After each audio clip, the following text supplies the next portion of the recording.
the Governor of Edo State, Mr. Godwin Obaseki,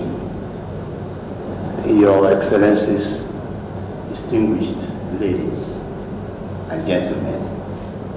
Permit me, Your Excellency, to pick that up as a member of the cabinet of Redi when he told us to make protocols brief and just say, Your Excellencies, distinguished ladies and gentlemen. The first time Your Excellency caught my attention was in 2016 when one of my acquaintances, when I served under BRF, as we used to call him, hinted me that you were going to have a retreat for your would-be cabinet. And this was even when you had not taken over. He was putting me on standby that I could be part of the resource persons. And I was actually fascinated at a team captain who wanted his team members to know the course of direction before they took over. And I found that very, very promising. And I'm not surprised, sir, that you have been able to demonstrate that leadership in piloting the affairs of Edo State. In October 2020, I took over as National President of the Nigerian Institute of Town Planners. And one of the things that I wanted to do was to lay a new template for leadership.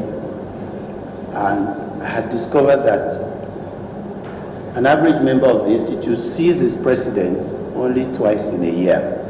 And that's if he attended either the training programs or the conference, wherever it held. So I decided that a president should know his people and his people should know him. So I began a nationwide tour actively in May last year. Incidentally, Edo State is the 20th state that I am visiting. This visit should have happened in November 2021, but after our conference in October 2020 in Port Harcourt, there was a collapse in Lagos State on the 1st of November. And Mr. Governor appointed me as chairman of the Tribunal of Inquiry to look into the causes of that collapse. And that's why this visit had to be shifted. So I also appreciate that you have had to create or recreate your own schedule to accommodate us. One of the reasons I decided also to go nationwide was the fact that Nigerians do not understand what town planning is. In fact, what people think is town planning is exactly what is not town planning. Because most people think that building plan approvals, being told the setbacks and airspaces to maintain are what is called town planning. But that is in fact a downstream pedestrian product of planning. So if we haven't done the real planning, building plan approvals truly have no meaning. So I decided to educate Nigerians about what planning is.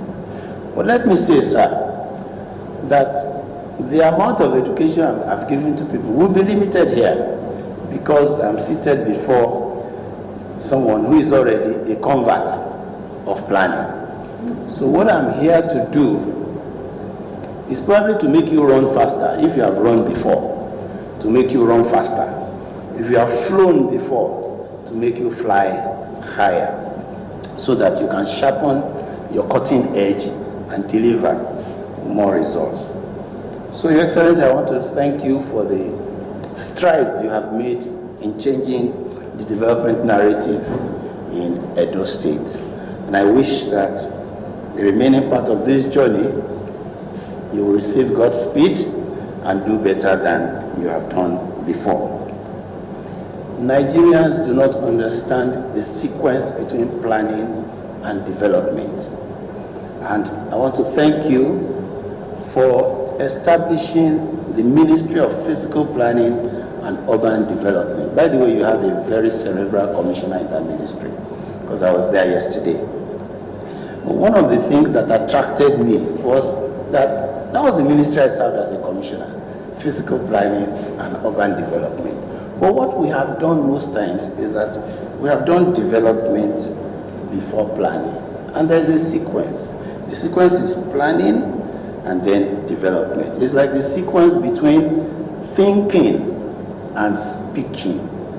You think first before you speak. If you speak before you think, then you'll be confirming that verse of the Bible that says, do you see a man who speaks before he thinks? It says there is more hope for a fool than for him. So I ask everywhere I've gone, have you seen a nation, a people developing before they plan? We can all know the result. Meaning that if we don't want to be fools, then we have to plan first before we develop. Now, in doing that, sir, there are laws that need to be established. In fact, when I learned that there was Ministry of Physical Planning and Urban Development, so I asked, what's the law establishing it? And somebody told me, well, he didn't have a law. I said, but before I took over in Lagos, there was a law that established the ministry, establishing the agencies under it, so we could relate what were the functions of the ministry and the functions of the agency and what the role of the commissioner would be. Anytime laws are truncated, you have negative results, which is part of what happened in Lagos State during that collapse. There was a truncation of part of those laws.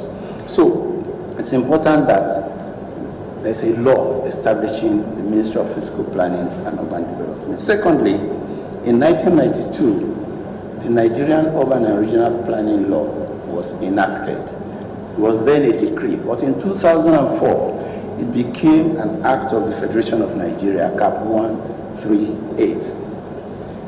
And that law prescribes that there should be planning, national physical plan, that's at the national level, the regional plans, master plans, sector plans, district plans, local plans, neighborhood plans, before you come to building plans.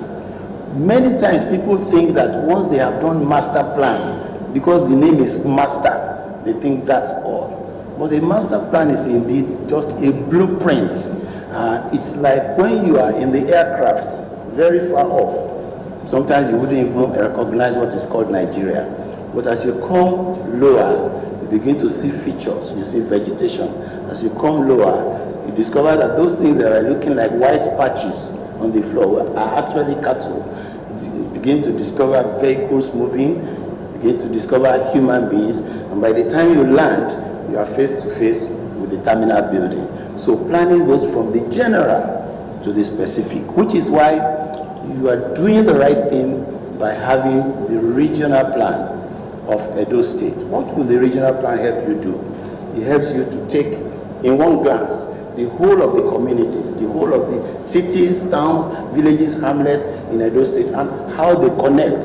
And you can now distribute development, because what a regional plan does is to try to balance development so that you won't have a crowding somewhere. It's like 8 people sitting on the bench, which we are used to in those days. 8 people sit on the bench.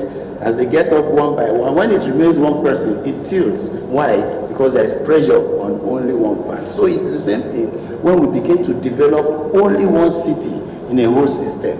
There is going to be pressure and eventual collapse. So that's the reason we must do planning. But there is a more compelling reason, sir, why we have to plan. In 1971, my social studies teacher taught me to draw the map of Nigeria. And he said, you know what? This nation is 56 million people. In 2021, it was exactly 50 years after I got into Form 1. The population figure says we are over 200 million. The map of Nigeria my teacher taught me then has less land because Bakassi has been taken out of it. But there are more people now on it. In a few years' time, this 200 million population might even turn to 300 or 400, who knows? So I see it as an analogy of the dog to a bone. If you throw a bone before a dog, you are not likely to have any problems, sir. But if you throw that same bone between two dogs, they will bark at each other. If you take the bone and throw it in the midst of 50 dogs, they won't bark, there will be a war. They will probably leave the bone and fight themselves to finish.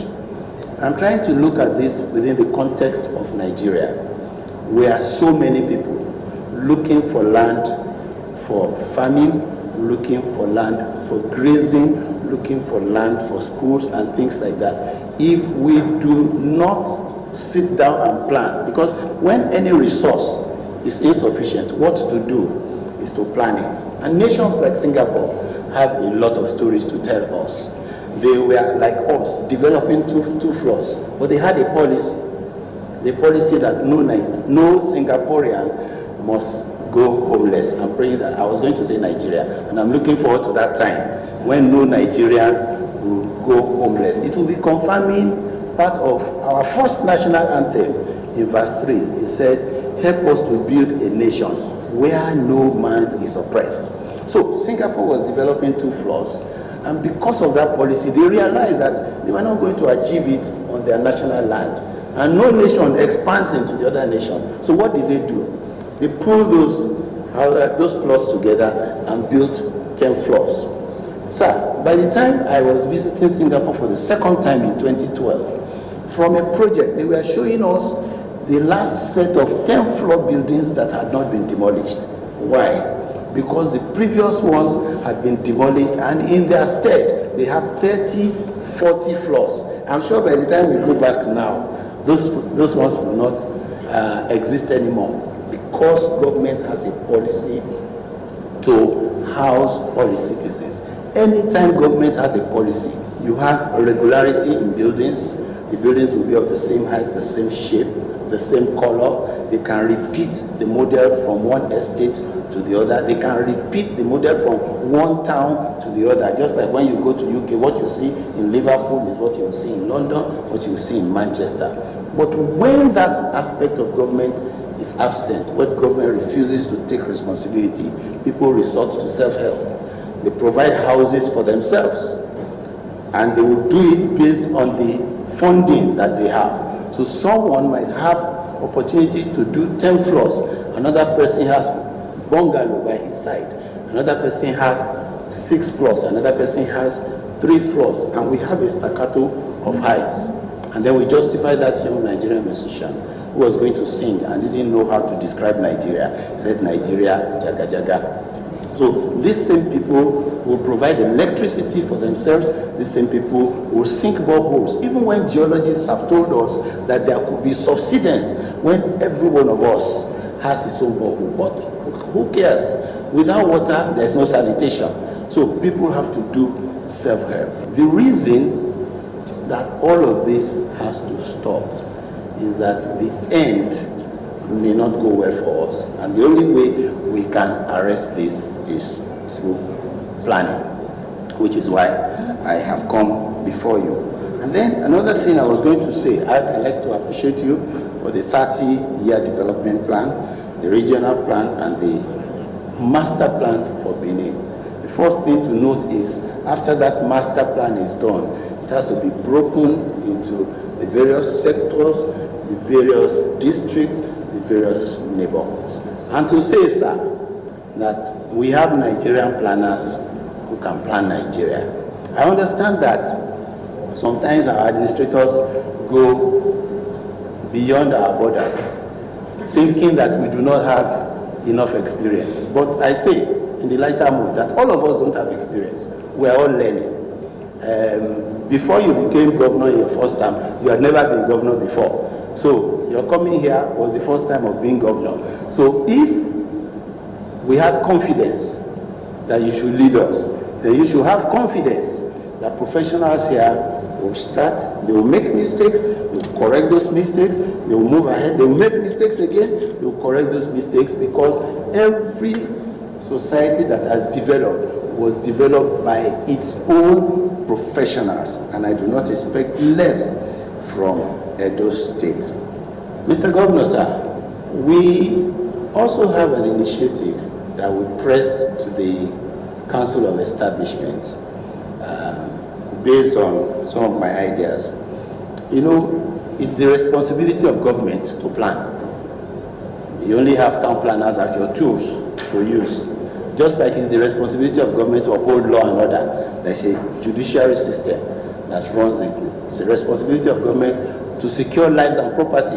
There's a policing system to run it. But anytime government does not support those systems, then there's a gap.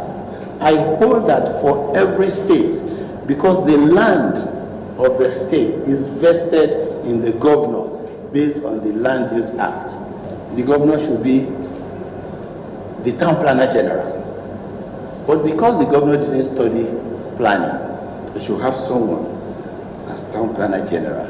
And I'm expecting that as we push this at the Council of Establishment, we will be able to push it through with us.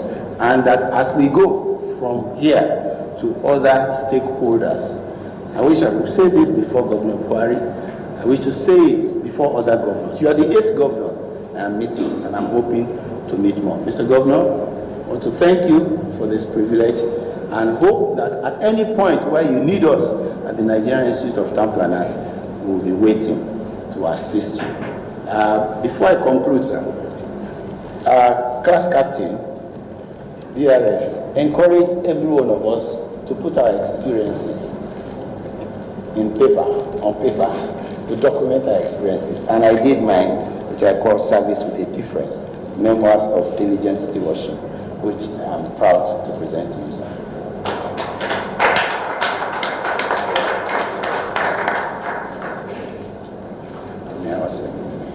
Indeed, a great pleasure to welcome the National President of the Nigerian Institute of Town Planners, Dr.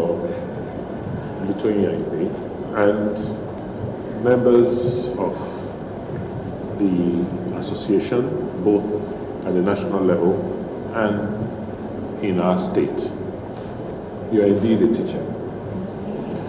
And the Institute is really, really fortunate to have someone like you at this time to take charge of the role I believe is so fundamental that I worry, I shudder when I look at our environment, our built environment, and just ponder what will happen if we continue at this rate.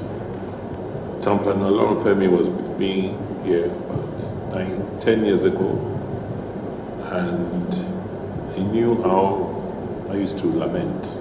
I mean, even before I thought of being governor, because I don't know where we lost it. I don't know where, and it's like the whole country is rudderless.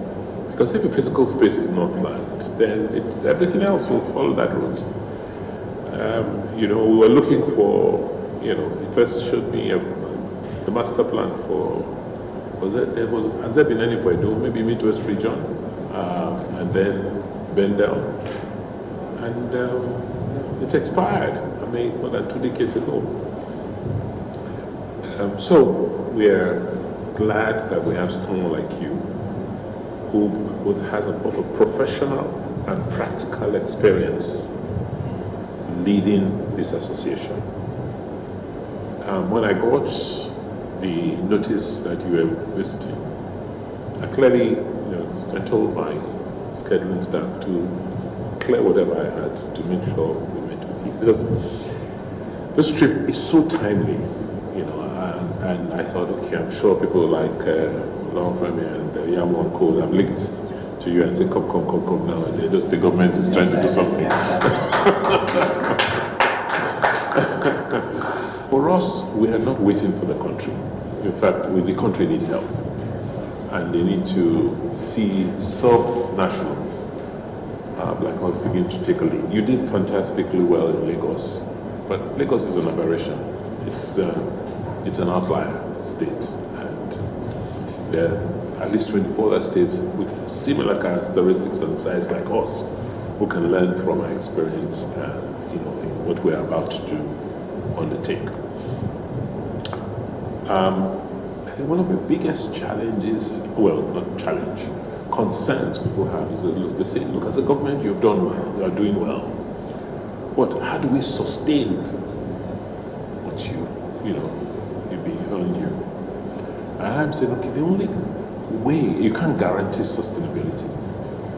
You just have to ensure that you create systems and processes and procedures, and hopefully a roadmap for people, successors to follow. If they deviate, then that's okay. Not because they did not know, or because they optionally chose to do something different. And so our emphasis, we're looking beyond today for sustainability is planning. And we're taking our planning differently. For us, a plan is not a document. We refuse it to be a document, and we told our professionals we're working with, it's a process. You see, so once you've shot flown over, you have the images of the physical space, you sit down, whatever you're doing, you're training and teaching people. Like you said, we are all learning. Because you've admitted to it that there's a whole generation that is not planning. They read town planning in school, but no opportunity was given for them to utilize those skills. I'm glad that we have our Chief Polytechnic here, because we had a meeting a couple of days ago, and what were we saying? That we want to go and sign a memorandum of understanding and see how we can deploy the resources from that and any other schools into this process we are undertaking. Because the way we see it, I mean, the size and quantum of specialization and manpower we need, we're going to be scrambling. So we're very glad that you're here today, your PD is visit, because we would have come to you to say we need help.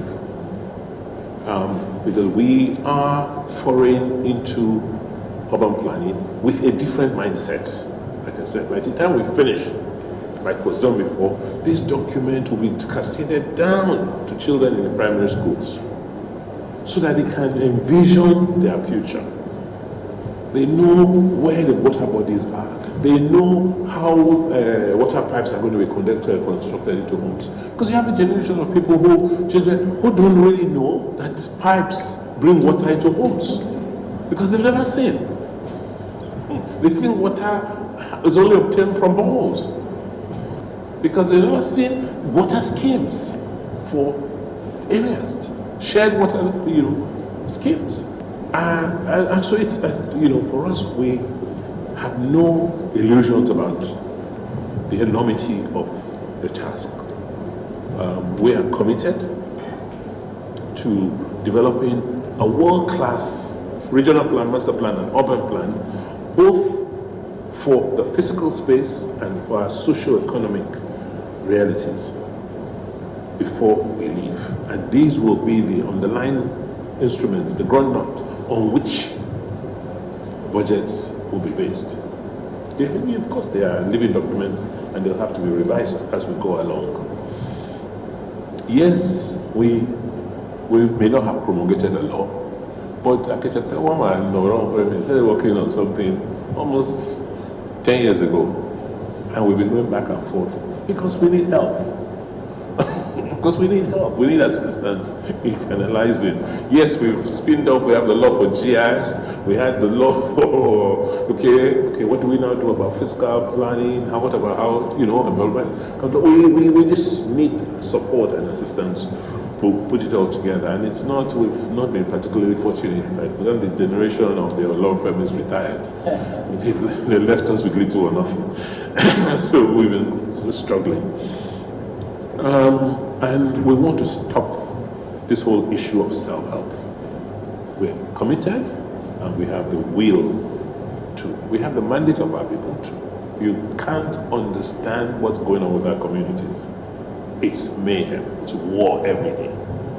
Because nobody has told them that, yes, these are the boundaries that we inherited, and this is how we plan around the boundaries. Nobody.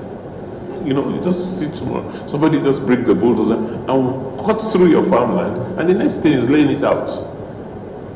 And then after they've laid out, then they forget, they didn't sell the roads.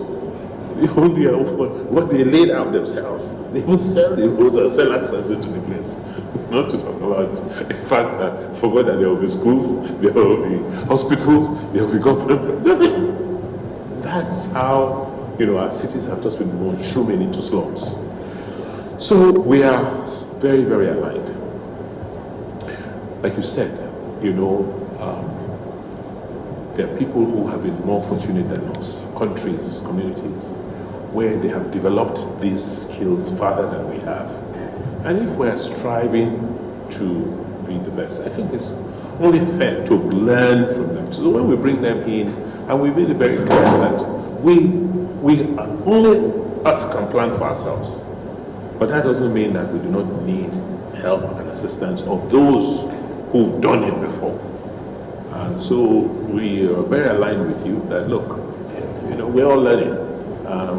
And what we've done is to work with people who have better technologies, who have done it in some clients, to come and set up and work with our local professionals and train. The key is capacity building.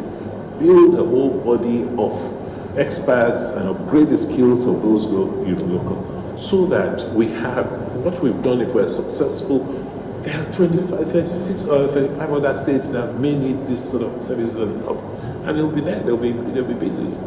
And then lastly, I think for us everything starts with the human being, the human capacity. It's about knowledge. It's about training. It's about capacity building. And I believe that is your remit as an association and as an institute. And we want to hold you responsible.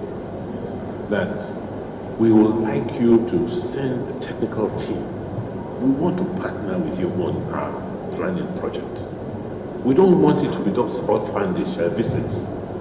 We're challenging you to send a team to work with us, the local and national team, to work with us, so that we begin to set the parameters. So we can, the entire dimension.